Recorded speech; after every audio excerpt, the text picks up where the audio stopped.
आज की कहानी का नाम है एक तरफा। आदित्य पढ़ने में थोड़ा एवरेज और लड़कियों के मामले में थोड़ा कच्चा था। उसकी मुलाकात 11वीं स्टैंडर्ड में खुशी से हुई। खुशी पढ़ने में अच्छी और अपने फ्यूचर के बारे में बहुत सोचने वाली लड़की थी। धीरे धीरे 11th खत्म होते होते वे अच्छे दोस्त बन गए थे और 12th में आदित्य ने खुशी से अपने प्यार का इजहार कर दिया।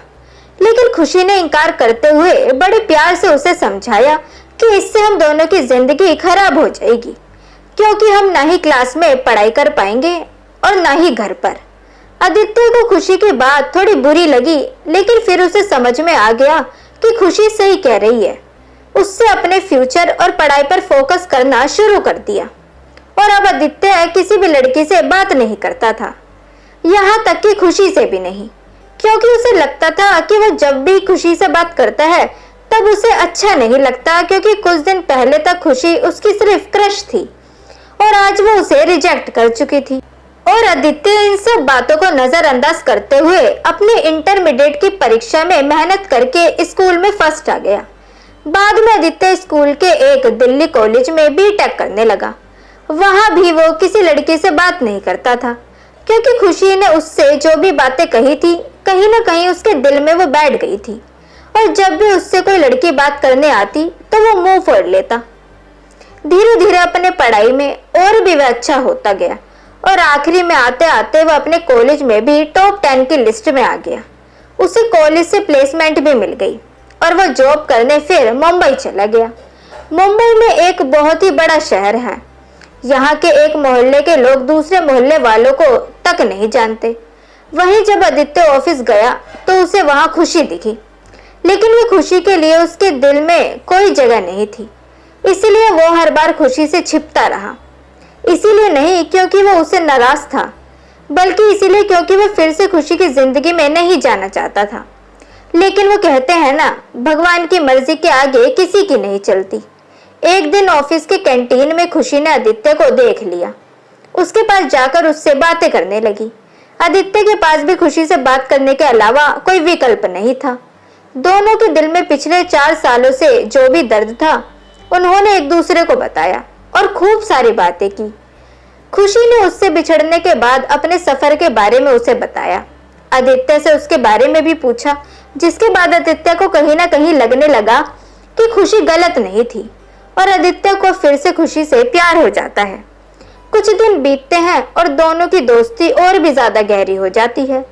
एक दिन अचानक आदित्य खुशी से बात करते करते उससे अपने प्यार का इजहार कर देता है, लेकिन खुशी फिर इनकार कर देती है।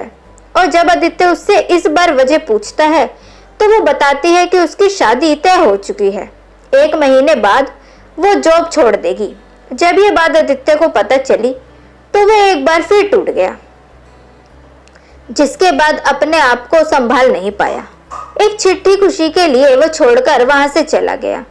खुशी उस खत को पढ़ती जिसमें लिखा था, मेरी प्यारी खुशी, मैं तुमसे बहुत प्यार करता हूँ, लेकिन शायद तुम मेरी जिंदगी में नहीं हो, इसीलिए तो मैंने तुम्हें 2-2 बार खोया है। कोई भी इंसान इतना बदनसीब कैसे हो सकता है कि अपने प्यार को 2 बार खोए। मैं नहीं जानता कि मैं तुमसे दूर रह के जी पाऊंगा या नहीं, लेकिन अगर तुम्हें किसी और से शादी करते हुए देख लूंगा तो पक्का ही जी नहीं पाऊंगा। इसलिए मैं तुम्हें और इस शहर को दोनों को छोड़कर जा रहा हूँ। शायद तुम मुझे भूल जाओ, लेकिन दूसरी बार मिलने के बाद मैं तुम्हें कभी नहीं भूल पाऊंगा। मैं भगवान से प्रार्थना करूंगा कि वो तुम्हें और तुम्हारे होने वाले पति को हमेशा खुश रखे। तुम्हारा प्यारा आदित्य। खत पढ़ने के बाद खुशी रोने लगी। आदित्य को बहुत ढूंढा पर वो कहीं मिला ही नहीं और बाद में खुशी ने अपने परिवार की ही खुशी के लिए अभिषेक से शादी कर ली। लेकिन खुशी को आज भी यह बात हमेशा सताती रहती कि आदित्य आखिर कहाँ होगा, किस हाल में होगा। यहाँ तक तो उसे यह भी नहीं पता कि आदित्य जिंदा है या नहीं। एक तरफ खुशी अंदर ही अंदर घुटती रहती, लेकिन दूसरी तरफ वो एक परफेक्ट बहू, परफेक्ट पत्नी और परफेक्ट माँ भी थी, जिसे उसके परिवार वाले हमेशा प्यार करते थे और हमेशा प्यार करते भी रहेंगे। हमें ये तो नहीं पता कि खुशी ने 12th स्टैंडर्ड में या जॉब के टाइम पर आदित्य को ठुकरा के गलत किया या नहीं, लेकिन आदित्य ने ये साबित कर दिया कि वह खुशी से सच्चा प्यार करता था। इस बात का असर शायद अब खुशी को भी हो चुका था और इसीलिए शायद आज तक खुशी अपने आप को माफ नहीं कर पाई। तो दोस्तों, कैसी लगी आपको आज की कहानी एक तरफा, ये हमें कमेंट सेक्शन के थ्रू जरूर बताएं। वीडियो अगर आपको पसंद आई हो तो इसे लाइक जरूर करें, साथ ही इसे अपने दोस्तों के बीच भी शेयर करें। चैनल को सब्सक्राइब करना ना भूलें। मिलते हैं आपसे अगली वीडियो में, तब तक के लिए गुड बाय।